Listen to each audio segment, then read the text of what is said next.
ભારતમાં સૌપ્રથમ લાઇબ્રેરી કાયદો કયા રાજ્યમાં અમલમાં આવ્યો હતો? તમિલનાડુ.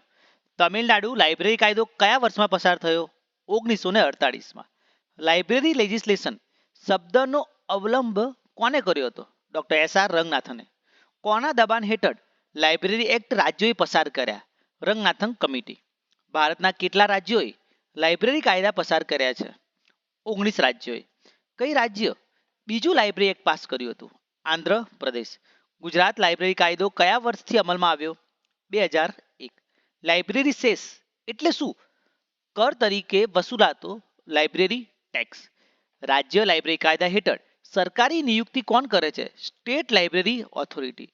લાઇબ્રેરી લેજિસ્લેશન કઈ ભાષામાં પ્રથમ લખાયું હતું? અંગ્રેજી ભાષામાં. આંધ્રપ્રદેશ લાઇબ્રેરી એક્ટ કઈ વર્ષમાં અમલમાં આવ્યો હતો? 1964માં.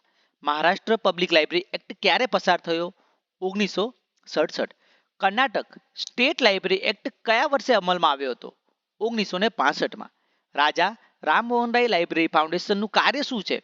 સ્ટેટ માટે લાઇબ્રેરી ડેવલપમેન્ટને પ્રોત્સાહન આપવું. પંજાબ લાઇબ્રેરી બિલ ક્યારે રજૂ થયું હતું? 2009માં. લાઇબ્રેરી એક્ટ હેઠળ કોની રચના જરૂરી બને છે? સ્ટેટ લાઇબ્રેરી કાઉન્સિલની. રાજસ્થાન સ્ટેટ લાઇબ્રેરી એક્ટ કયા વર્ષે લાગુ થયો? 2006માં. મિઝોરમ અને નાગાલેન્ડમાં લાઇબ્રેરી કાયદો છે કે નથી? નથી. લાઇબ્રેરી સેસ કઈ રીતે વસૂલવામાં આવે છે?